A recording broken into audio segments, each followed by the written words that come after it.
نبی اکرم صلی اللہ علیہ وسلم نے ایک مرتبہ 3 دفعہ قسم کھائی، واللہ لا یؤمنو، واللہ لا یؤمنو، واللہ لا یؤمنو، خدا کی قسم وہ شخص مومن نہیں، خدا کی قسم وہ شخص مومن نہیں، خدا کی قسم وہ شخص مومن نہیں۔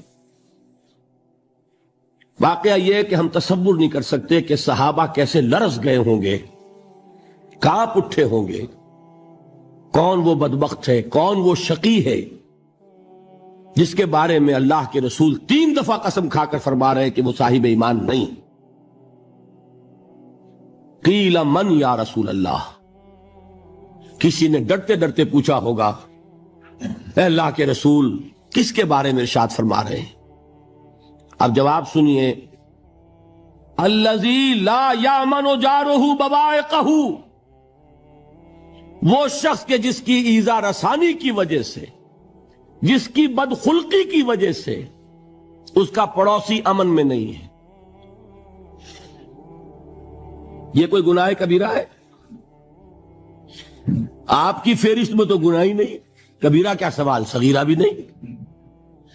زیادہ زیادہ آپ یہ کہیں گے کہ ذرا بد اخلاقی ہے، کج خلقی ہے، بس اچھا کردار کا معاملہ نہیں ہے، یہ کہیں گے، گناہ کی فہرست میں نہیں آئے گی بات۔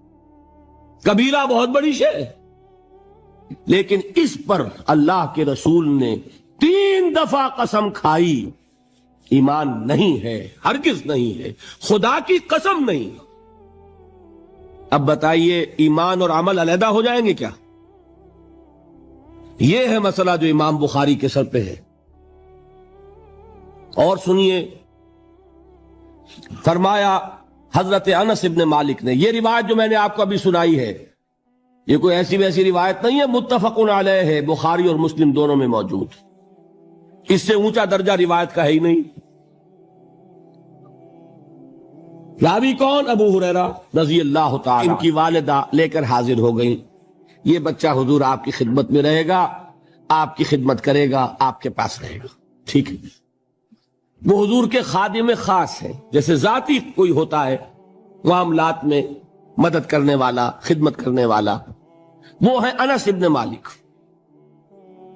کیونکہ ان کا تعارف ہو گیا ہے رضی اللہ تعالیٰ عنہ، تو ایک بات پہلے اور سنا دوں، جو بچہ اپنے اس بچپن سے لے کر 9 برس کی عمر تھی جب آئے حضور کے پاس، انتقال کے وقت عمر کتنی ہوگی؟ 19 برس، 10 برس حضور کی خدمت میں رہے۔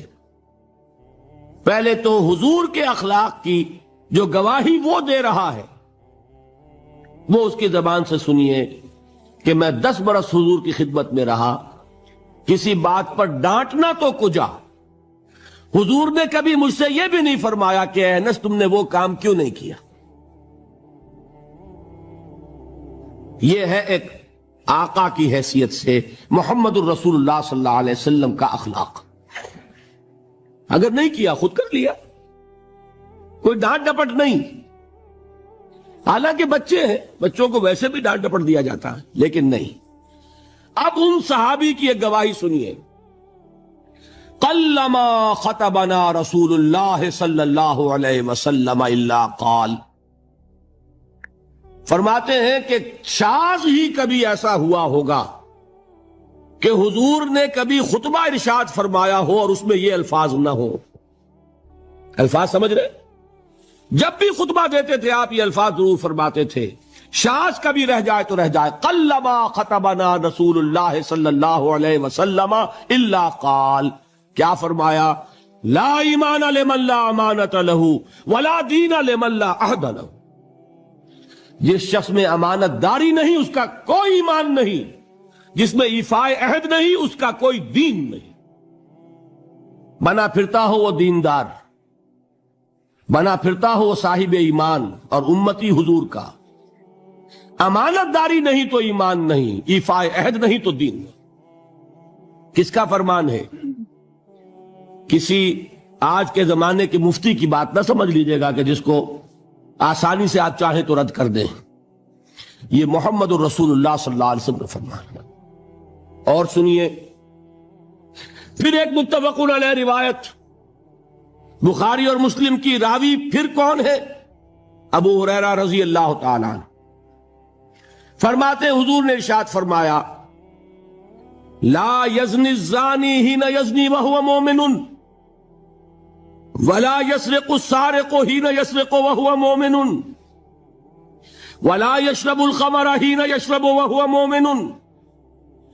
کوئی زانی حالت ایمان میں زنا نہیں کرتا. کیسے ممکن ہے؟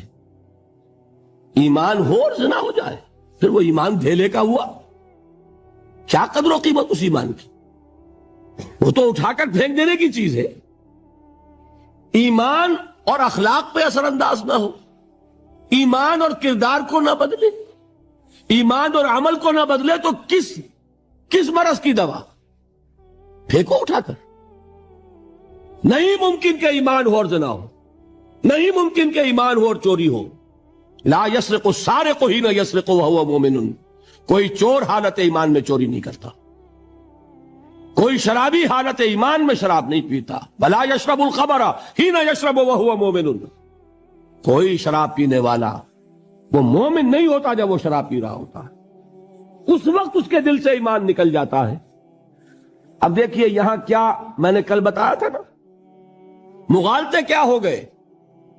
مغالطے یہ ہو گئے کہ اس کو سمجھ لیا قانونی بات. یہ قانونی بات نہیں ہے، وہ قانونی ایمان کی بات نہیں ہو رہی، یہ حقیقی ایمان کی بات ہو رہی. قانونی ایمان کی بات ہو تو یہ کافر ہو گیا. پھر کافر نہیں ہے. قانونی ایمان کا دار و مدار قول پر ہے. یہ وہ حقیقی ایمان ہے، قلبی یقین والا ایمان. اس کے بارے میں فرمایا جا رہا ہے وہ دل سے نکل جاتا ہے تو گناہ ہو سکتا ہے. ایک اور حدیث میں حضور نے اس کو اور واضح کر دیا. جب کوئی شخص